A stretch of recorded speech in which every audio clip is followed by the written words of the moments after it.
हरि ओम बेटा। देखिए, आपने लिखा है कि मृत को कैसे याद रखें, डर लगता है।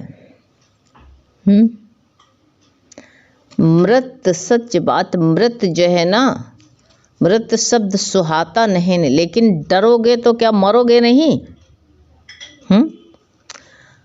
तुमको मृत से डर लगता है तो क्या मरोगे नहीं? किसको नहीं डर लगता मृत से?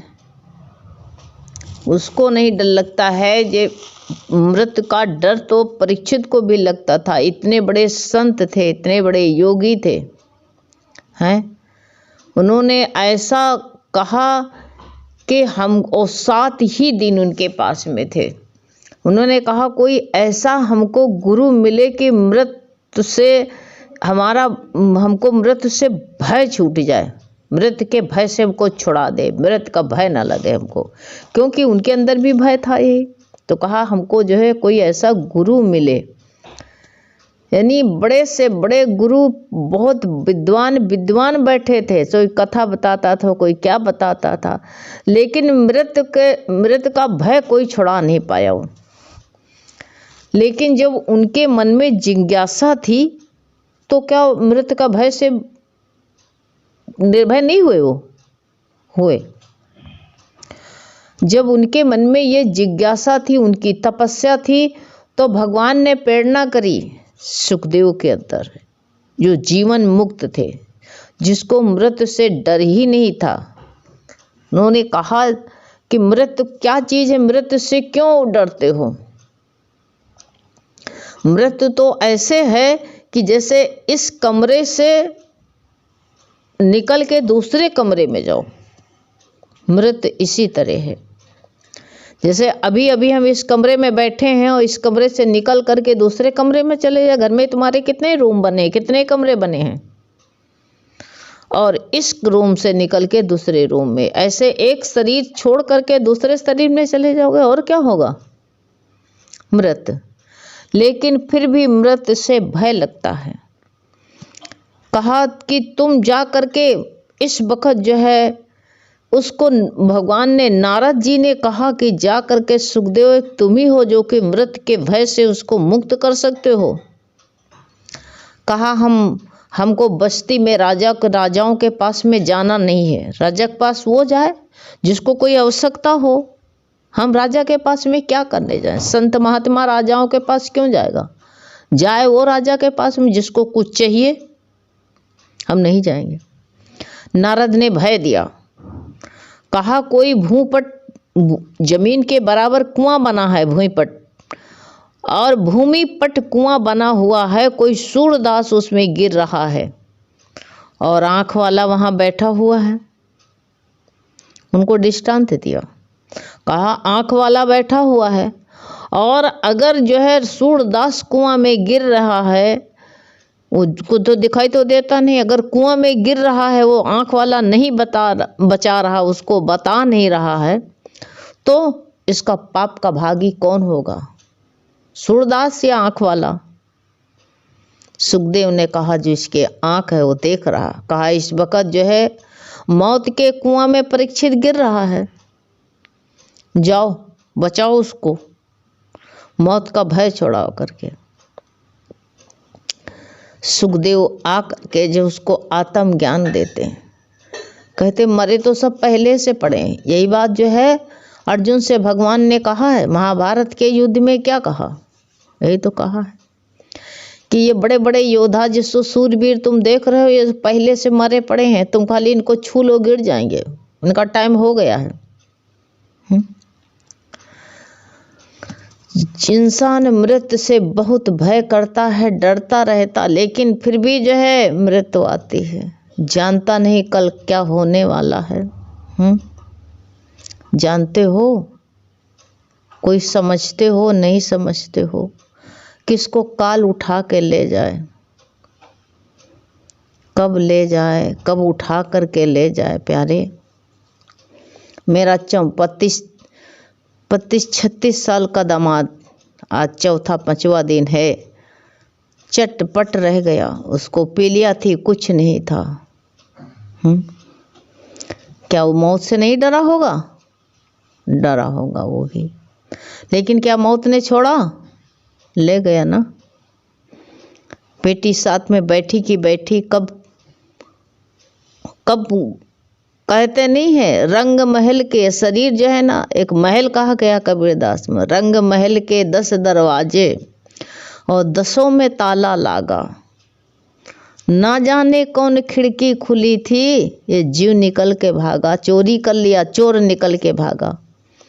कैसे इंसान तय करके आता, ना भगवान कुछ करता ना कुछ करता, मौत भी कुछ नहीं करती, करार करके आते हैं मौत से, काल से मुहूर्त मांग के लाते हैं कि हम इतने दिन के लिए, हमको टाइम चाहिए, हम अपना जो है कार्य, जो मेरा कार्य पड़ा है, हिसाब किताब इतने दिन में मेरा पूरा हो जाएगा, इस सदस्य के साथ में इसे विवाह करना, इसे शादी करना, इतने दिन इसको सुख देना या दुख देना मेरा हिसाब काम है, हम करके आ जाएंगे। ये कॉल करके करार करके आता, लेकिन भूल जाता है। फिर आने का दिन तो याद रहता है, बर्थडे मनाता है ना, और जाने का दिन किसी को याद नहीं रहता है, चला जाता है। तभी हम फट से उड़ के चला गया, तभी हम 4-5 दिन बाणी नहीं भेज पाए, क्योंकि बहुत भीड़ लगी थी घर में, हमको आपका प्रश्न भेजने को हमको टाइम ही नहीं मिला। जो सुनता आता जाता है। अब आता है कोई फ़ोन पे बात करता है, कोई आता है, अब क्या करें, हमें टाइम नहीं मिला। लेकिन अब धीरे धीरे भीड़ कम हुई तो टाइम निकाल के भगवान जो है इंतजाम कर देते हैं। तो निकल करके कैसे सामने के सामने बैठे रहोगे? वादा करके आता है जीव, कहता है कि हमारा काम इतने दिन में पूरा हो जाएगा, मुझे इतनी मोहलत चाहिए इसके साथ में रहने की। लेकिन जब आता है यहाँ की रंगी सबसे रंगरेलिया देखता है, जिसके साथ में कर्म काटने के लिए आता, उससे मोह हो जाता है, जाना नहीं चाहता है फिर। लेकिन काल पकड़ के ले जाता, यम बांध ले थे जैसे एक बकरिया, तुरंत ले जाता है। क्या कर लोगे तुम? ये न कहो उसके साथ में हुआ, करनी का फल, ऐसा कुछ नहीं होता है। सबके, तुम्हारे घर में बेटी है, बेटा है, सब पति है, पुत्र हैं, सब हैं, लेकिन सबके खाता अलग अलग हैं। कोई किसी के खाते में से एक पाई नहीं निकाल सकता है, दुख का न सुख का, कुछ नहीं। सब अपने अपने मुकद्दर, अपना अपना भाग लेकर के आए हैं। माँ की कोख जो होती है कुम्हार के आंवे की तरह होती है। कुम्हार के आंवा देखिए, आंवे में कितने घड़े पकते हैं, कितने घड़े बनाता है, घड़े सुराही सब। कोई घड़ा होता है कहाँ देख लो, कोई घड़ा देखो कितना बढ़िया, एक ले जाता है वादन वाला, बजाता है, उसको सजाता है, उसको जो है उसमें से आवाज़ निकालता है। ये माटी का मटका तो ये शरीर भी है, मेरे माटी के मटके तू राम राम बोल। तो कोई मटका होता पहले, तो आज तो प्लस बन गई, पहले मटका रखा जाता था, पानी पिया गया, फिर पानी पीने के बाद में लेट्रिन में रख दिया जाता था, उसको ऐसी जगह में रखा जाता था। कोई मटका गुलदान बनता था, गुलदस्ता की तरह सजाया जाता था, है तो माटी का। ऐसे जो है, और कोई ठंडा पानी पिलाता है। ऐसे कुम्हार का आंवा, माँ के कोख में कितने बच्चे पैदा होते हैं, जो अपना अपना भाग्य सबका अलग अलग होता है, हिसाब किताब भी सबका अलग होता है। कौन जानता है ना किसके साथ में क्या होने वाला है। जन्म तो देते हो, लेकिन ये जानते हो कब मृत आएगी। बस तुम्हारा अधिकार रोने तक है, रो लेते हो बस। इसलिए मौत से निडर होकर के रहो। कह दो भगवान जब चाहे तू ले ले। इंसान जो चरपैया पर पड़ा रहता, फालिस का अटैक पड़ता है, लेकिन वो मरना नहीं चाहता है। कितने महीने सालों पड़ा रहता, लेकिन ये झूठ मूठ कहता है भगवान हमको मौत दे दो, ठीक। ये मौत जो है ना झूठ मूठ का कहता, लेकिन वो ये चाहता है कि ठीक हो जाए तो ठीक, मरे ना।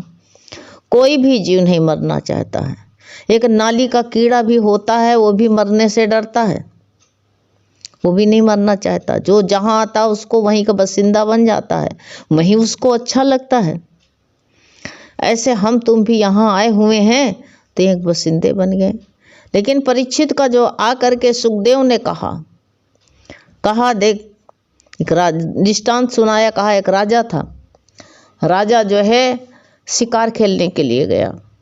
शिकार खेलने के लिए गया, वहाँ पर एक चंडाल की झोपड़ी थी। चंडाल की झोपड़ी में उसको प्यास लगी। चंडाल की झोपड़ी, हाँ, वो जो था राजा, उसने कहा हमको जो है रात हो गई शिकार खेलते खेलते, और जो है देखा कोई रास्ता, भटक गया राजा। देखा चंडाल की झोपड़ी थी, कहा हमको एक रात के यहाँ रहने दो। तो चंडाल ने कहा नहीं नहीं, यहाँ हम किसी को नहीं रहने देंगे। कहा नहीं, हम एक रात गुजार ले फिर चले जाएंगे। कहा यहाँ जो आता है फिर एक रात गुजारने के लिए आता, लेकिन जाता नहीं, फिर ये फंस जाता है। तो क्या है ये शरीर? चंडाल की झोपड़ी तो है। चंडाल की झोपड़ी में क्या होता है? यहाँ मांस, खाल टंगी, ये शरीर में सब खाल टंगी है। देखो, मांस, मंजा, मल, मूत्र सब यही झोपड़ी में है सब। लेकिन जीव इसी में लुभायमान हो जाए, उसको बहुत अच्छा लगता है। तो देखा, कहा कि वो चंडाल की झोपड़ी में राजा गया, देखा उसने एक इधर मल पड़ा है, उधर मूत्र पड़ा है। शरीर में क्या है? उधर हड्डी पड़ी है, इसमें हड्डी है कि नहीं शरीर में? उधर खाल टंगी हुई है, खाल है कि नहीं है? थूक है कि नहीं है? लेकिन राजा उस चंडाल की झोपड़ी में गया तो बड़ा, तू राजेश्वर है, राजा है, उसी में मुग्ध होगा। उसमें एक बुद्धि रूपी सुंदरी बैठी हुई थी, उसको देखा, उसी में मस्त हो गया युक्त। मंत्री लोग आवाज लगा रहे हैं, कहते हैं राजन बाहर आओ झोपड़ी से, तुम्हारा सिंहासन तुम्हारा इंतजार कर रहा है, आ जाओ बाहर निकल के, आओ राजन। लेकिन राजा कहता हम नहीं आएंगे। उसी में मुग्ध हो गया, मस्त हो गया, निकलना ही नहीं चाहता है। कहा परीक्षित बताओ, वो राजा चतुर है कि मूर्ख है? कहा बड़ा मूर्ख है। ऐसा राजा जो है उस चंडाल की झोपड़ी में सिंहासन में नहीं लौट बैठ के आ रहा, बैठने के लिए चंडाल की झोपड़ी में बैठा हुआ है। राजा को निकलना चाहिए, बड़ा बेवकूफ राजा है। सुखदेव ने इसका हाथ पकड़ा, कहा वो बेवकूफ राजा तुम हो। तुम ही जो है शरीर रूपी चंडाल की झोपड़ी से निकलना नहीं चाहते हो। तुमको इससे बड़ा मोह हो गया है, इस शरीर में तुम्हारे मल मूत्र सब भरा हुआ, इससे मोह हो गया तुमको। डांटा, उनको डांट लगाई।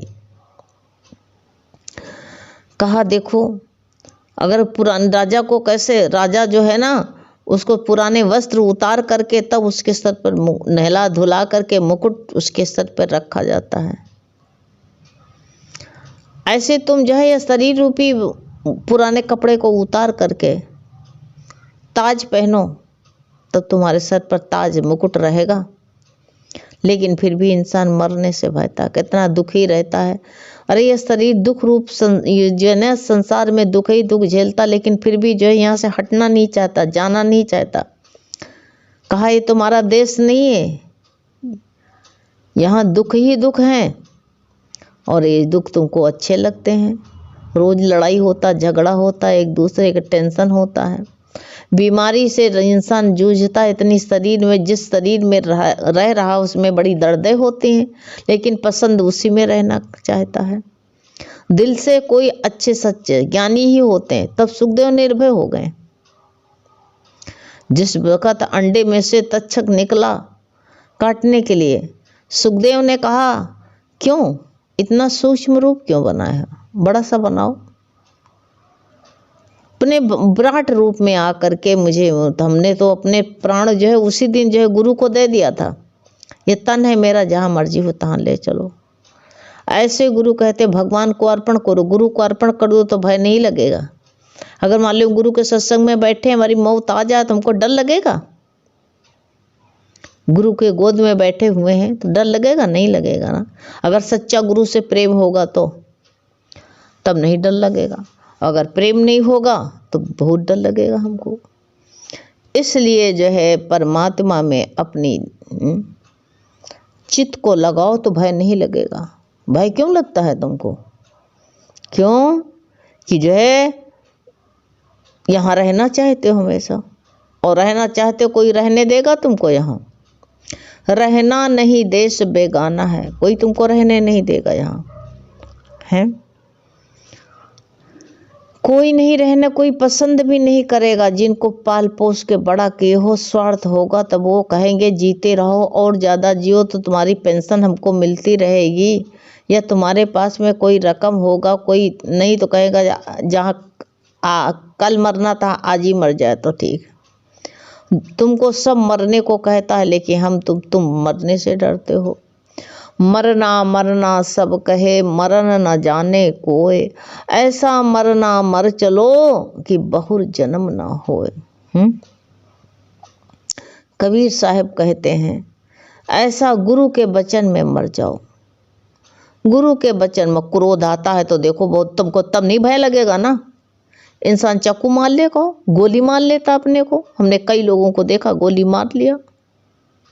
जहर पी लेता है, गुस्सा को जो सल्फाज खा लेता है, फिर जो है उसके प्राण कितने फड़फड़ाते, लेकिन बच सकता है? नहीं बच सकता है। लेकिन अभी जो है वो मच्छर मारने वाली दवा जो भर के छिड़की जाती है, पी लिया, सारी अंतड़ियों से खून निकलता निकलता निकलता हॉस्पिटल में पड़ा, अब आया है लेकिन कोई काम का नहीं रह गया है। कितना कष्ट मिला होगा, प्राण तो निकले नहीं। इसलिए मरने को डरो नहीं। गठरी बांध के रख दो कि हे परमात्मा, अब ये शरीर तुम्हारा है, जहाँ मर्जी हो, जिस दिन मर्जी हो, हमने गठरी बांध के रखना है, रख दिया है, जब मर्जी हो तो उठा लेना। लेकिन इंसान को रहता है जिंदा थोड़ा रहें, ये कर लें वो कर लें, ये बाकी है वो बाकी है, अभी बाकी लगाता है, बाकी में टाँकी लगाता रहता हमेशा। इसलिए डर लगता है, ऐसी बात नहीं है, सबको डर लगता है। लेकिन जब गुरु को समर्पित हो जाओ कि भगवान ये तन अब तेरा है, तब थोड़ा निर्भय हो जाओगे। रोज की प्रैक्टिस करो इससे, हैं। हरि ओम।